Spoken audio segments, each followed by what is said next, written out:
So, what does human behavioral and social psychology have to do with the life cycle of devices? That's what we're going to talk about in this video. My name is Cody Strait. Thank you so much for taking a look at this video, which is a continuation of a series of topics in and around tablets, best practices, what's the best cases, what's the best stylus, so on and so forth. So we have a lot of customers that have put tablets out there, and we've had some interesting feedback with respect to things that they've done and put into practice that affected the longevity of these devices one way or another. So let's put it to you this way. Here's what you don't want to do. You don't want to just put devices out there in your hospital for general use. So what do I mean? Well, what I'm really talking about there is if you just assign a set of iPads for use over at, say, 3 South at your hospital, you can pretty much expect that those devices are going to be used, I'll say, with a fair amount of vigor, all right? They're probably going to come over to IT with a lot of problems, a lot of wear and tear, very quickly, probably much faster than what you anticipate, because frankly, that's what our customers have reported to us whenever they've put tablets out there with like an enterprise bedside e-consent project or something like that.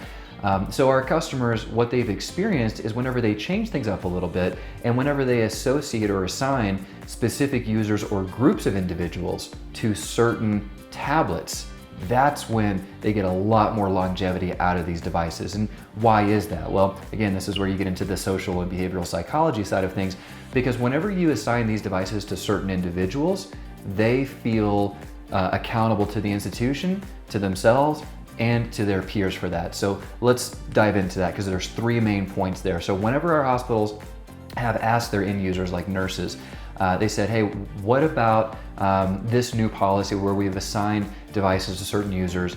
What about that has changed the way that you look at these devices? And like I said, there's 3 responses. So response number 1, whenever a user is assigned to a specific device, they feel accountable and responsible for it. Their name is tied to it. So whenever their name is tied to it, they treat it a little bit better because they don't want the organization singling them out as the specific user who's treating these devices a bit too rough, okay? The second thing, and this is really interesting, whenever you have a group of individuals assigned to an iPad or a certain few iPads, the individual respond saying that they feel accountable not just to the institution, but to their peers. So they feel socially responsible to them.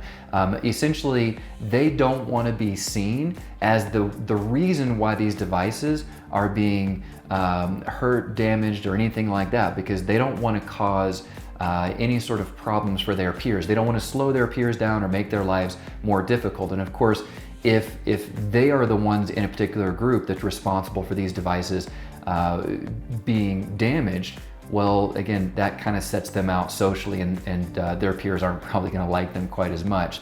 So the third thing that these end users reported is that whenever they were tied to specific devices, they looked at them differently, and that this is my tool. This is not just some generic tool that comes and goes. These are my specific tools that I use to do my job of providing excellent patient care. So whenever they looked at those devices through that lens and they felt like that this is their tool, they took way better care of it. So there you go. There's the connection between human behavioral and social psychology with respect to the longevity of devices. So thank you so much for taking a look at this video. Check out our other videos. There's a lot of really cool content out there that we glean from our customers in the healthcare space. So thanks again, appreciate it. Oh yeah, and if you ever have any sort of need for enterprise e-consent solutions or patient electronic signature solutions, you want to put those out at the bedside for informed consents, you want to convert your registration process to a paperless process, give us a call. That's what we do. Thanks again.